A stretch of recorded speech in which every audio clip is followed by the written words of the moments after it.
জয় যিশু। প্রভু আশীর্বাদ করুক। আর একটা বার আপনাদের সঙ্গে নতুন বছরেতে সকলকে শুভেচ্ছা। নতুন বছরেতে ঈশ্বর অনেক অনেক আশীর্বাদ করুক আপনাদের জীবনেতে।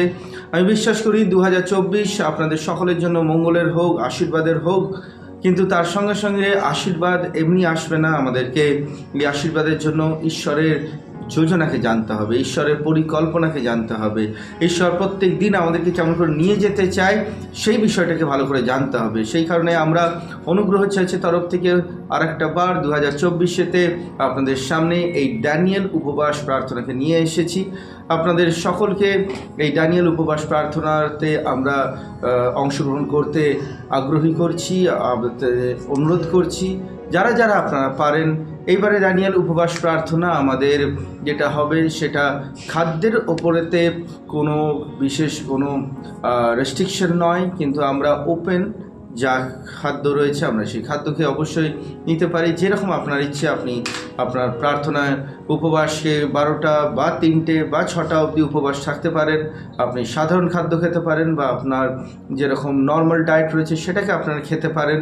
কিন্তু অবশ্যই যেটা আমরা ফোকাস করেছি 2024-এ তা হলো 3 বেলা প্রার্থনা করা, প্রভুর কাছে আসা, প্রভুর কাছ থেকে তার ইচ্ছাকে জানা, তার যোজনাকে জানা। তো সেই কারণে আপনাদের সকলকে আমি উৎসাহ করব, আপনার যদি উপবাস নাও হচ্ছে কোনো অসুবিধা নেই, কিন্তু 3 বেলা প্রার্থনা করবার একটা আপনি সময় বার করুন, যেখানেতে প্রভুর কাছে আমরা শুনবো আর ঈশ্বর আপনাকে আশীর্বাদ করবে। আজকে 10 তারিখ, 10ই জানুয়ারি।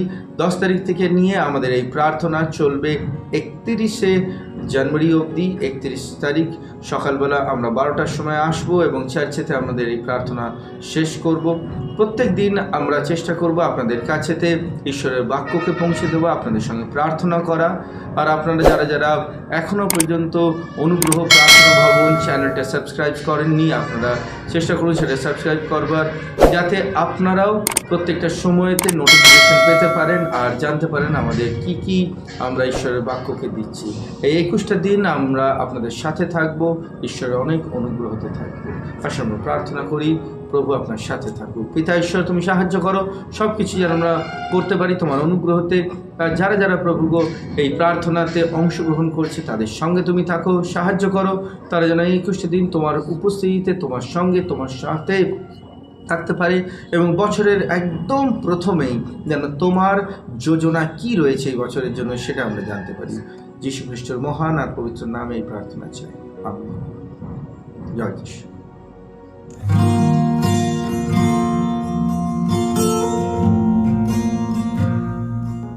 জয় যিশু। প্রভু আশীর্বাদ করুক আপনাদের সঙ্গে আর একটা বার আমি আসি 2024-এতে। আজকে প্রথম দিন, আর প্রথম দিনে আমরা ঈশ্বরের বাক্যকে শুনবো, ঈশ্বরের বাক্যকে আমরা শিখব, একসঙ্গে প্রার্থনা করব। আমি বিশ্বাস করি আজকের থেকে ঈশ্বরেতে আপনি আরও আরও আরও বৃদ্ধি পাবেন। আসলে আমরা আজকের বাক্যকে আমরা দেখব। আজকের বাক্য হলো ঈশ্বরের অনুগ্রহ, গ্রেস অফ গড, ঈশ্বরের অনুগ্রহ। যখনই আমরা অনুগ্রহ শব্দটাকে ব্যবহার করি তখন আমরা মনে করি যে অনুগ্রহ আমার জীবনেতে ঈশ্বর এমনি এমনিই দিয়েছে। হ্যাঁ, অনুগ্রহর মানেটা যেটাতে আপনি যোগ্যতা রাখেন না, যেটাতে আমি যোগ্যতা রাখি না। অনুগ্রহর মানে সেই স্থানেতে যোগ্যতা বিহীন জীবনযাপনেতেও যখন আপনি কোনো জিনিসকে প্রাপ্ত করেন সেটাকে অনুগ্রহ বলা হয়। অর্থাৎ আপনি সেই কাজটার কোনো যোগ্যই নন, আপনি সেইটা প্রাপ্ত করবার কোনো যোগ্যতাই অর্জন করেন না, কিন্তু আপনি সেই কাজটা পাচ্ছেন, আপনি সেই জায়গাটাতে আসছেন, এইটাকে অনুগ্রহ বলে। পৃথিবীর ভাষাতে এইটাকে বলা হয় তার ভাগ্য, কিন্তু আমরা ভাগ্য বিশ্বাস করি না। পৃথিবীর কথাতে বলা হয় luck, you have a better luck, তোমার একটা ভালো ভাগ্য আছে। কিন্তু আমরা ভাগ্যে বিশ্বাস করি না, আমরা বিশ্বাস করি ঈশ্বরের অনুগ্রহতে, আমরা বিশ্বাস করি ঈশ্বরের প্রেমেতে, আমরা বিশ্বাস করি প্রভু যীশু খ্রিস্টের পরিকল্পনা আর যোজনা আপনার আমার জন্য। তার পরিকল্পনা উত্তম, তার পরিকল্পনা ভালো, তার পরিকল্পনা আমাদের জন্য বিনাশের নয়। তিনি যে পরিকল্পনা রেখেছেন সেই পরিকল্পনা ঈশ্বর আমাদেরকে ক্রমাগতভাবে জানাতে থাকে যখন আমরা জানতে ইচ্ছুক হই। তাই আমি বিশ্বাস করি যে ঈশ্বরের অনুগ্রহ 2024-এ আপনার জীবনেতে আরও বর্ষা। আমরা একটু গভীরে যাব ঈশ্বরের বাক্যেতে, যেখানে আমরা শিখব যে অনুগ্রহ কী জিনিস। যখন সাধু পৌল যখন প্রার্থনা করেন, আর পৌল বলে যে ঈশ্বর প্রভু তুমি আমার এই ব্যথাকে সরিয়ে নাও। আমরা এটা দেখতে পাই 2 কোরিন্থীয়র পুস্তকেতে আছে, প্রভু আমার এই যন্ত্রণাকে সরিয়ে নাও, আমার এই বেদনাকে সরিয়ে নাও। তার ভেতরের বেদনা হতে পারে, তার শারীরিক বেদনা হতে পারে। আর তখন ঈশ্বর পৌলকে বলে থাকে যে পৌল আমার অনুগ্রহ, my grace is sufficient for you, আমার অনুগ্রহ তোমার জন্য পর্যাপ্ত। কিন্তু ঈশ্বর সেখানেতে তাকে সুস্থতা হবার কোনো প্রতিশ্রুতি দেয় না। ঈশ্বর তাকে বলে না যে আচ্ছা আমি তোমাকে সুস্থ করব, আমি তোমাকে এক্ষুনি চাঙ্গাই দেবো। কিন্তু ঈশ্বর বলে আমার অনুগ্রহ তোমার জন্য যথেষ্ট। এবং পৌল ঈশ্বরের এই অনুগ্রহকে নিয়ে নিজের অন্তিম দিন চলেছে। 2024-এ যদি আপনার জীবনেতে ঈশ্বরের অনুগ্রহ না থাকলেও, আমি আপনাকে সত্য বলছি আপনি 2024-এ সঠিকভাবে চলতে পারবেন না। অনুগ্রহ না থাকলে আপনি একটা জায়গাতে বিফল হবেন। কিন্তু ঈশ্বরের অনুগ্রহ আপনাকে প্রত্যেকটা জায়গায় মজবুত করবে, আপনাকে ঈশ্বর নিজের হাতকে ধরবে আর সাহায্যতে আপনাকে নিয়ে যাবে। তাই আসলে আমরা অনুগ্রহের বিষয়টাকে আরও গভীরভাবে দেখব। বাইবেলেতে লেখা রয়েছে, যদি আপনার কাছে বাইবেল রয়েছে তাহলে একবার বার করবেন, সেখানে লেখা রয়েছে 2 কোরিন্থীয়র পুস্তক তার 13 অধ্যায়ের 14 পদ। 2 কোরিন্থীয় 13 অধ্যায়ের 14 পদ, সেখানেতে লেখা রয়েছে প্রভু যিশুর অনুগ্রহ, পিতার প্রেম আর পবিত্র আত্মার সহভাগিতা।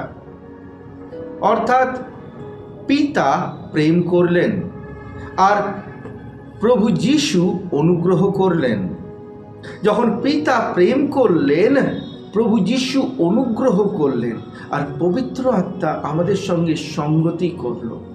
আপনি বুঝুন, এই 3টে জিনিস ক্রমাগতভাবে আমাদের জীবনের সঙ্গে যুক্ত রয়েছে। যদি পিতার প্রেম একা থাকতো আর যিশুর অনুগ্রহ না থাকতো, তাহলে আমাদের জীবনেতে কোনো দিনই আমরা সঠিকভাবে দাঁড়িয়ে থাকতে পারতাম না। তাই প্রভু যিশুর অনুগ্রহটা বুঝুন, গ্রেস। আপনার জীবনেতে যে পাপ, সেই পাপকে সে ক্ষমা করে, গ্রেস, অনুগ্রহ। অনুগ্রহ মানে আপনার উপরেতে ঈশ্বর নিজের হাতকে রেখেছে, আপনাকে প্রত্যেকটা সময়ে বিপদে আপদে আপনাকে সেখান থেকে বার করে আনছে। একের পর এক তীর, একের পর এক ঘটনা, একের পর এক যন্ত্রণা, একের পর এক বেদনা, যেটা আপনি আপনার জীবনে মর্মাহত হয়ে যাচ্ছেন, কিন্তু ঈশ্বরের অনুগ্রহ আপনার জীবনেতে এত বেশি যেটা সুরক্ষা কবচ হয়ে আপনার জীবনকে সুরক্ষাতে নিয়ে যাচ্ছে। ঈশ্বরের বাক্যতে কি বলছে একবার ভালো করে বুঝুন। যেখানে অনুগ্রহ নেই সেখানেতে কি রয়েছে জানেন? অহংকার। অনুগ্রহ আপনাকে নম্রতায় নিয়ে আসে, অনুগ্রহবিহীন জীবন আপনাকে অহংকারে নিয়ে যায়। অনুগ্রহ মানে আপনি বুঝতে পারেন আমার শক্তি নেই, আমার সামর্থ্য নেই, আমার যোগ্যতা নেই, কিন্তু তবুও আমাকে সেই স্থানেতে রাখা হয়েছে, আমাকে সেই স্থানেতে এখনো পর্যন্ত ঈশ্বর রেখেছে। দিস ইজ কল্ড গ্রেস, অনুগ্রহ। কিন্তু যখন আপনার ভেতরেতে অনুগ্রহর এই আন্ডারস্ট্যান্ডিং থাকবে না, চিন্তা থাকবে না, তখন আপনি বলবেন যা আমি করছি এটা আমি আমার যোগ্যতাই করছি, আমি আমার বুদ্ধিতে, আমার কঠিন পরিশ্রমেতে আমি এই স্থানকে করছি। But it is false. আমরা আমাদের পরিশ্রম, আমাদের শ্রম সব কিছুকে নিয়ে পরেও আমরা কোনোদিনই নিজের জীবনেতে সফল হতে পারবো না যদি ঈশ্বরের অনুগ্রহ না থাকলো। So it is very important অনুগ্রহ কি সেটাকে বোঝবার জন্য। আমি আপনার জন্য একটি বাক্যকে পড়ব, 1 কোরিন্থীয় 8 অধ্যায়ের 2 আর 3। 1 কোরিন্থীয় 8 অধ্যায়ের 2 আর 3 কি লেখা রয়েছে আমি আপনার জন্য পড়ছি, ধ্যান দিয়ে শুনুন। যে কিছু জানে বলে মনে করে সে যেভাবে জানা উচিত সেইভাবে এখনো জানে না, কিন্তু যে ঈশ্বরকে ভালোবাসে ঈশ্বর তাকে জানেন। ঈশ্বরের বাক্য খুব পরিষ্কার করে লেখা আছে, যে কিছু জানে বলে মনে করে সে যেভাবে জানা উচিত সেইভাবে এখনো জানে না, কিন্তু যে ঈশ্বরকে ভালোবাসে ঈশ্বর তাকে জানে। অনেকে আছে যারা মনে করবে যে আমি অনেক জানি, অনেকে আছে যারা মনে করবে যে আমি বিষয়টাকে বুঝেছি, কিন্তু বাইবেল কি বলছে জানেন? বাইবেল পরিষ্কার করে বলছে এই কথা যে যেটা তোমার জানা উচিত এখনো পর্যন্ত তুমি সঠিকভাবে সেটা জানো না। এখনো পর্যন্ত যেই বিষয়টাকে বোঝা উচিত তুমি জানো না, কারণ তুমি গ্রেস অনুগ্রহকে আটকে দিয়েছ। অনুগ্রহের অধীনেতে ঈশ্বর আপনাকে গুপ্ত রহস্যগুলো বলবে। বাইবেল বলছে তুমি যেটা জানা উচিত সেটা তুমি জানো না, কিন্তু ঈশ্বরের বাক্যতে এটাও লেখা আছে 3 পদে, কিন্তু যে ঈশ্বরকে ভালোবাসে ঈশ্বর তাকে জানেন। Which is important? কোনটা বেশি ইম্পর্টেন্ট? আমি কিছু জানবো, আমি কোনো কিছু বিষয়কে জানি, না ঈশ্বর আমাকে জানে? আমার মনে হয় ঈশ্বর যদি আমাকে জানে দ্যাট ইজ মোর ইম্পর্ট্যান্ট, সেটা বেশি ইম্পর্ট্যান্ট। তাই অনেকে অনেকভাবে অনুগ্রহকে ছেড়ে পৃথিবীর অনেক জ্ঞান, জগতের অনেক জ্ঞান, অনেক প্রফেসিস, অনেক কিছু জিনিস তারা জানে এবং তারা ক্লেম করে যে আমি এটা জানি। কিন্তু বাইবেল বলছে যদি তুমি কিছু জানো বলে মনে করছো তাহলে বোঝো যেটা তোমার জানা উচিত এখনো পর্যন্ত সেটা তুমি জানো না। তাই ঈশ্বরকে ভালোবাসো আর ঈশ্বরকে এটা বলতে দাও যে সে তোমাকে জানে, and that will be the great gain. 2024-এ এটাই পরিকল্পনা করুন আর প্রার্থনা করুন যে প্রভু আমি অনেক কিছু জানতে চাই না, আমি অনেক কিছু বুঝতে চাই না, আমি তোমার অনুগ্রহের অধীনেতে থাকতে চাই। আর তোমার অনুগ্রহ আমার জীবনেতে যখন থাকবে তুমি আমাকে গুপ্ত রহস্য বলবে। যেরকম লেখা রয়েছে মথির পুস্তকেতে 13 অধ্যায়ের 11 আর 12 পদ। ধ্যান দিয়ে শুনুন, আমি আপনার জন্য পড়ছি মথির পুস্তক 13 অধ্যায় 11 আর 12 পদ। উত্তরে তিনি শিষ্যদের বললেন, স্বর্গরাজ্যের গুপ্ত সত্যগুলো তোমাদের জানতে দেওয়া হয়েছে, কিন্তু ওদের জানতে দেওয়া হয়নি, কারণ যার আছে তাকে আরও দেওয়া হবে আর তাতে তার অনেক হবে, কিন্তু যার নেই তার যা আছে তাও তার কাছ থেকে নিয়ে নেওয়া হবে। বুঝতে পারছেন ঈশ্বরের বাক্য কত গভীরভাবে বলছে? স্বর্গরাজ্যের গুপ্ত সত্যগুলো তোমাদের জানতে দেওয়া হয়েছে, কিন্তু ওদের জানতে দেওয়া হয়নি। স্বর্গরাজ্যের গুপ্ত সত্য সেগুলো ঈশ্বর আপনাকে জানতে দিয়েছে। গ্রেস, ঈশ্বরের অনুগ্রহ। আপনি ঈশ্বরের হৃদয়তে কি হচ্ছে আপনি জানতে পারবেন, ঈশ্বরের গৃহেতে কি হচ্ছে জানতে পারবেন, ঈশ্বরের যোজনা কি আপনি সেটা জানতে পারবেন। ওয়াই? আপনি আপনার পাশের বাড়ির কি হচ্ছে সেটাই ভালো করে জানেন না, জানবার আগ্রহ রাখেন, দেখি তো কি হচ্ছে, তার বাড়িতে কি হচ্ছে। আপনি এইখানেতে বসে বিদেশে কি হচ্ছে সেটা জানতে পারছেন না যতক্ষণ আপনাকে নিউজ বা টেলিভিশনেতে কোনো খবর দিচ্ছে না। কিন্তু আপনি বুঝতে পারছেন স্বর্গরাজ্যেতে গুপ্ত বিষয়গুলো which is secretly kept and hidden, সেইগুলো ঈশ্বর আপনার জন্য আমার জন্য খুলে দিচ্ছে। কেন? অনুগ্রহ, গ্রেস, গ্রেস অফ গড। তাই কেউ যদি বলে আমি অনেক জানি, আমি সব কিছু বুঝেছি, গডের কাছে আসুন। Come with a humble heart, নম্র চিত্তে প্রভুর কাছে আসুন, যাতে ঈশ্বর আপনাকে অনুগ্রহ করে 2024-এ সেই গুপ্ত রহস্যগুলো বলতে পারে। Come with a grace. আর এই গ্রেসেতে আসতে গেলে আপনাকে বুঝতে হবে, লেখা রয়েছে যার কাছে আছে তাকে আরও দেওয়া হবে যাতে তার অনেক হয়। এর মানে কি? যে জানতে চাইবে, যে ঈশ্বরের কাছে অনুগ্রহকে নিতে চাইবে, তাকে আরও বেশি অনুগ্রহ দেওয়া হবে। আর যার কাছে নেই তার কাছ থেকে সেটা নিয়ে নেওয়া হবে যাতে তার কাছে কিছু না থাকে। আপনার মনে হবে এটা কি জিনিস? প্রভু যার কাছে নেই তাকে তো দেওয়া উচিত যাতে তারও কাছে কিছুটা থাকে। না, কারণ সে নিতে চায়নি। যখন ঈশ্বর অনুগ্রহ করেছে আর দয়া দিয়েছে, সে রিজেক্ট করেছে, ঈশ্বরের অনুগ্রহকে নিতে চায়নি, ঈশ্বরের আন্ডারস্ট্যান্ডিংকে নিতে চায়নি। তাই ঈশ্বর যা তার কাছে আছে সেটাও নিয়ে নেবে, আর যার কাছে রয়েছে তাকে আরও দেওয়া হবে। প্রভু যীশু খ্রিস্টের নামেতে অনুগ্রহেতে প্রবেশ করতে গেলে আপনি বুঝুন, পিতার প্রেমকে অনুভব করুন। পিতার প্রেম কি করে অনুভব করবেন? যখন তার উপস্থিতিতে বসবেন।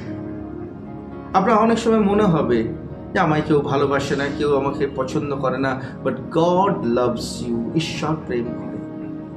ঈশ্বর আপনাকে এত প্রেম করে, এত প্রেম করে যে ঈশ্বর আপনাকে তার কাছেতে টেনে এনেছে। আর প্রভু যিশু কি করেছে? আপনার ওপরেতে অনুগ্রহ করেছে, গ্রেস করেছে। যেটা আপনার হওয়া উচিত সেটা তিনি কাঁধেতে নিয়েছেন।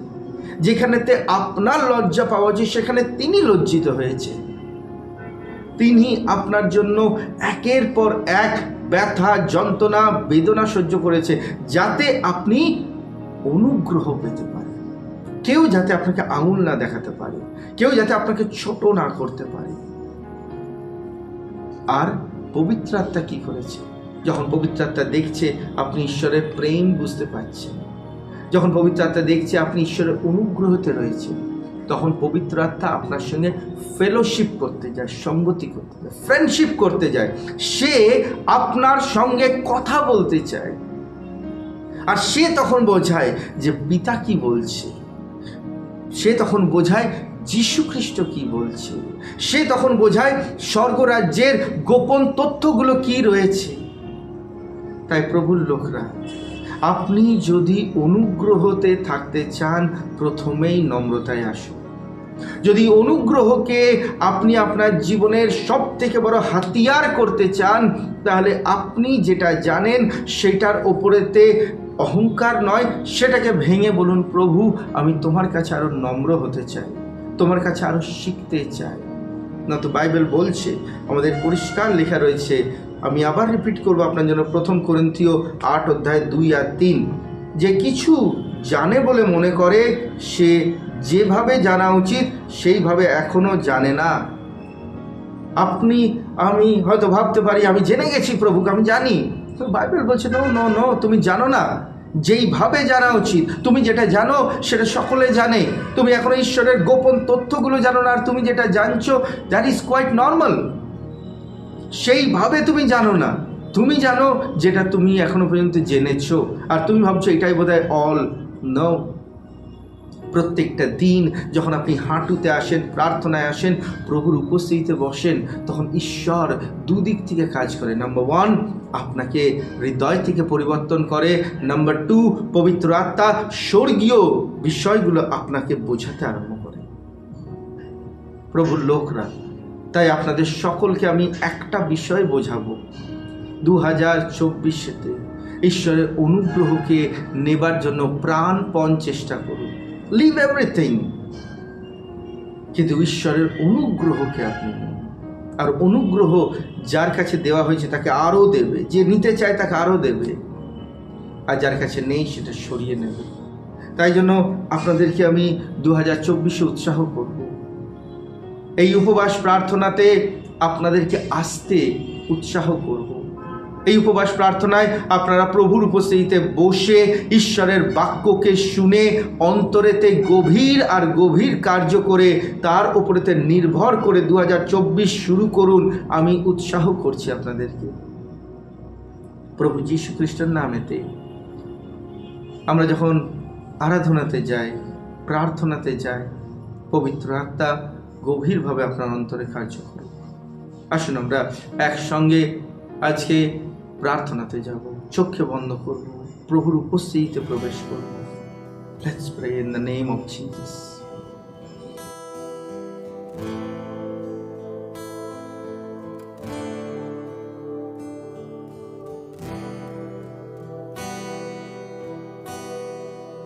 तू मेरा शरण स्थान,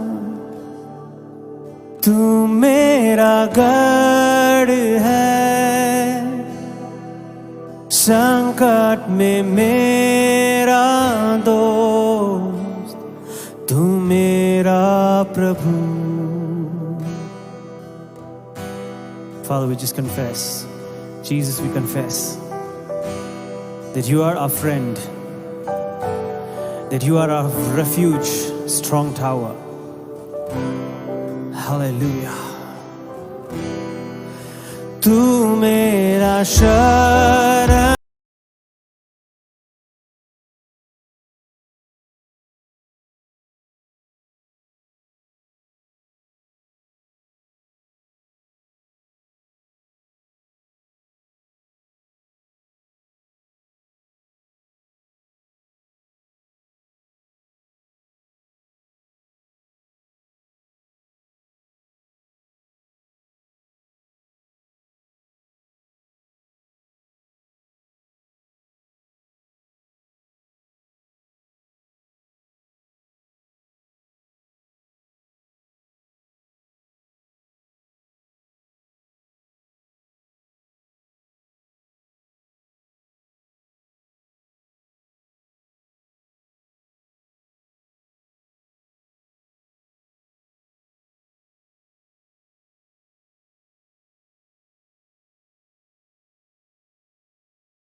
प्रभु मैं हूँ यहाँ प्रभु मैं हूँ यहाँ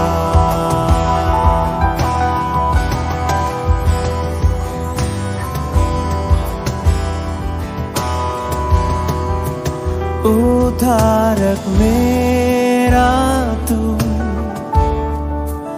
मेरी चंगाई है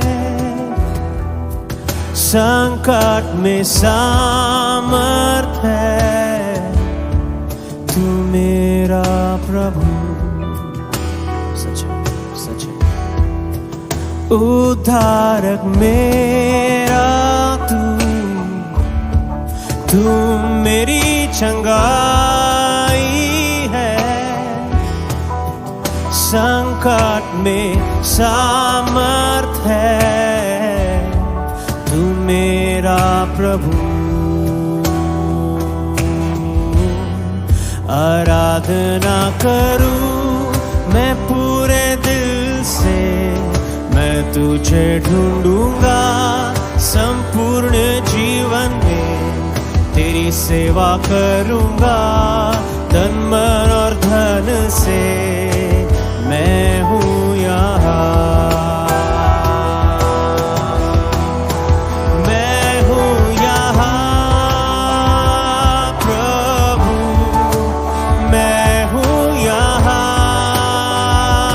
प्रभु मैं हूँ यहाँ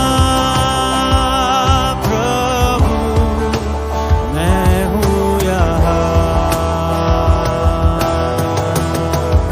आराधना करूं मैं पूरे दिल से मैं तुझे ढूंढूंगा संपूर्ण जीवन में तेरी सेवा करूंगा तन मन और धन से मैं हूँ यहाँ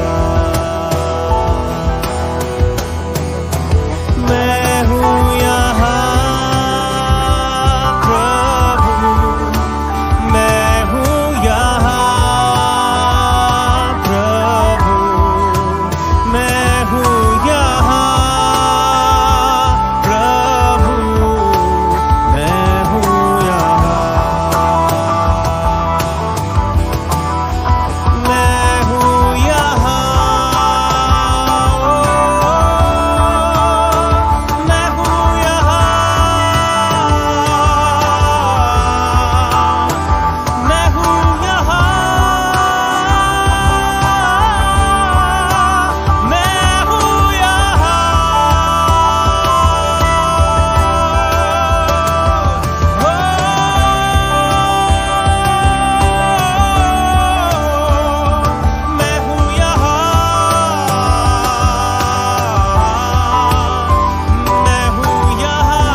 spirit, holy spirit, holy spirit, পবিত্র আত্মা, প্রভু যিশু খ্রিস্টের নামেতে পিতা তোমার কাছে আসি। প্রভু তোমার প্রেম, প্রভু যিশুর অনুগ্রহ আর পবিত্র আত্মার সহভাগিতার সঙ্গে আজকের এই প্রার্থনা আমি করছি। প্রভু তুমি 2024-তে আমাদের অন্তরেতে গভীরভাবে তোমার উপস্থিতিতে ভরপুর করো। আমাদের ভেতরেতে প্রভু তোমার অনুগ্রহতে ভরে দাও। পিতা তোমার বাক্য বলেছে, যার কাছে আছে তাকে আরো দেওয়া হবে, যাকে ঈশ্বর দান করিয়েছে সেই স্থানেতে তাকে আরো দেওয়া হবে। প্রভু ধন্যবাদ তোমার বাক্যের জন্য, ধন্যবাদ প্রভু। তুমি বলেছো ঈশ্বরের গোপন তথ্যগুলো তোমার কাছে খুলে দেওয়া হবে। আমার অনুগ্রহতে অপেক্ষা করো, আমার অনুগ্রহ তোমার জন্য যথেষ্ট। হয়তো প্রভু আমাদের পরিস্থিতি চেঞ্জ হবে না, হয়তো আমাদের পরিস্থিতি একই থাকবে, হয়তো আমাদের অভাব থাকবে, কিন্তু তোমার অনুগ্রহ আমাদের এক একটা অভাব, এক একটা কষ্ট, এক একটা সংকটে প্রভু গো সব থেকে বড় হাতিয়ার হয়ে দাঁড়াবে। প্রভু কোনো কিছু আমাদেরকে প্রভু গো নিচে রাখতে পারবে না, কারণ তোমার অনুগ্রহের হাত আমাদেরকে এক একটা গর্ত থেকে, এক একটা ব্যথা থেকে, যন্ত্রণা থেকে বের করে আনবে। আমি প্রভু যিশু খ্রিস্টের নামে প্রার্থনা করছি, যারা এই সময়তে প্রভু গো রয়েছে টিভির ওপারেতে প্রভু গো, তাদেরকে প্রভু তুমি স্পর্শ করো, তাদেরকে ছৌ প্রভু গো যিশু খ্রিস্টের নামেতে। তাদের ভেতরেতে প্রভু গো তোমার অনুগ্রহ আসুক, তাদের অন্তরেতে তোমার অনুগ্রহ আসুক প্রভু। তাদের অনুগ্রহের মাধ্যমে তাদের কার্য স্থাপন হোক, অনুগ্রহের মাধ্যমে তাদের পরিবার চলুক, অনুগ্রহের মাধ্যমে তাদের জীবনের ভবিষ্যৎ চলুক, অনুগ্রহের মাধ্যমে এক একটা কাজ যেটা তাদের মনে হচ্ছে ডিফিকাল্ট, কষ্ট, সেইটা প্রভু গো অনুগ্রহের মাধ্যমে তাদের জন্য খুলে যাক। প্রভু বন্ধ তালা যিশু খ্রিস্টের নামেতে আমি প্রার্থনা করছি, অনুগ্রহের মাধ্যমে খুলে যাক প্রভু। যেটা এখনো পর্যন্ত বন্ধ রয়েছে যিশুর নামে অনুগ্রহের মাধ্যমে খুলে যাক। আমি প্রার্থনা করছি প্রভু গো, লোকেদের জীবনেতে, উপস্থিত ব্যক্তিদের জীবনে, যারা যারা এই সময়তে প্রভু এটা দেখছে, তাদের স্পর্শ করো, তাদেরকে ছোঁও, তাদেরকে প্রভু গো তোমার অনুগ্রহ দিয়ে জীবন নিতে পরিবর্তন করো। প্রভু আমি নম্রতার প্রার্থনা করছি, অনুগ্রহ আর নম্রতা একসঙ্গে বৃদ্ধি পায়। নম্রতা হয়ে যাচ্ছে সেই শিকড়, আর অনুগ্রহ হয়ে যাচ্ছে তার ফল। প্রভু যিশুর নামেতে আমি প্রার্থনা করি প্রভু গো, নম্র হৃদয়, অনুগ্রহের ফল, দুটো জিনিস উৎপন্ন হোক। বিনা অনুগ্রহতে প্রভু গো আমরা কোনো জিনিস দেখতে পাবো না। মানুষের বুদ্ধি, মানুষের কর্ম, মানুষের অযোগ্যতা সব কিছু নিষ্ক্রিয় হলো প্রভু গো, কিন্তু তোমার অনুগ্রহ সেখান থেকে বৃদ্ধি পেল। আমি যিশুর নামেতে প্রার্থনা করছি প্রভু, স্পর্শ করো প্রভু। তোমার অনুগ্রহেতে প্রভু গো এক একটা দরজা খুলবে, তোমার অনুগ্রহেতে প্রভু গো স্থান পরিবর্তন হবে, হৃদয় পরিবর্তন হবে, মন পরিবর্তন হবে। মন্দ আত্মার শক্তি ভেঙে গেছে, দুষ্ট আত্মার কার্য ভেঙে গেছে, সমস্ত রকমের শয়তানের অধিকার যিশু খ্রিস্টের নামেতে ভাঙছে এক একটা পরিবার থেকে, এক একটা জীবন থেকে। শয়তান তুই শুনে রাখ, তুই আর লোকদের বিচলিত করতে পারবি না, তুই আর লোকদের বিভ্রান্ত করতে পারবি না, তুই আর লোকদের বিভাজন করতে পারবি না, তুই আর লোকদের ওপরেতে হিংসা আর শয়তানের বুদ্ধির দ্বারা পরিচালিত কোনো কার্য করতে পারবি না। যিশু খ্রিস্টের নামেতে আমি সেটা ভাঙলাম। আর আমি প্রার্থনা করছি প্রভু, তোমার সেই অনুগ্রহতে সমস্ত স্থানেতে সঠিক জায়গাতে এক একটা পাজল প্রভু গো জয়েন হচ্ছে যিশুর নামেতে। হারিয়ে যাওয়া লিঙ্ক প্রভু অনুগ্রহের মাধ্যমে পরিপূর্ণ হচ্ছে প্রভু। ভগ্নস্তূপ পরিবার অনুগ্রহের মাধ্যমে জুড়ে যাচ্ছে প্রভু যিশু খ্রিস্টের নামেতে।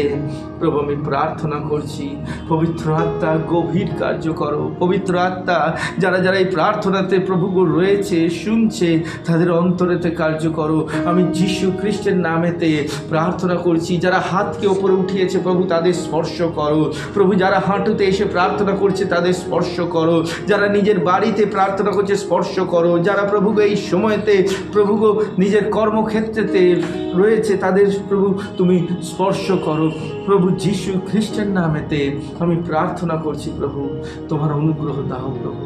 ধন্যবাদ প্রভু, ধন্যবাদ প্রভু। এখনো পর্যন্ত আমাদের বাঁচিয়ে রেখেছো, এখনো পর্যন্ত 2024-এ আমাদেরকে পড়তে দাওনি। এখনো পর্যন্ত প্রভু তুমি এক একটা জায়গাতে প্রভু গো তোমার বিজয়ী পতাকাকে রেখেছো। Thank you for your grace ও father. I understand your grace. তোমার অনুগ্রহ বুঝি, তোমার দয়াকে বুঝি।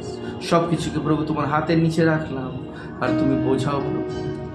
ও কিছু। প্রভু যীশু খ্রিস্টের মহান আর পবিত্র নামেতে এই প্রার্থনা চাইলাম, শোনো, সুগ্রাহ্য করো। আমিন। প্রভুর লোকেরা আশীর্বাদে থাকুন। আগামীকাল আবার আসছি আপনাদের সঙ্গে ঈশ্বরের বাক্যকে নিয়ে। May God bless you. ঈশ্বর আপনার সাথে থাকুন। জয় যিশু।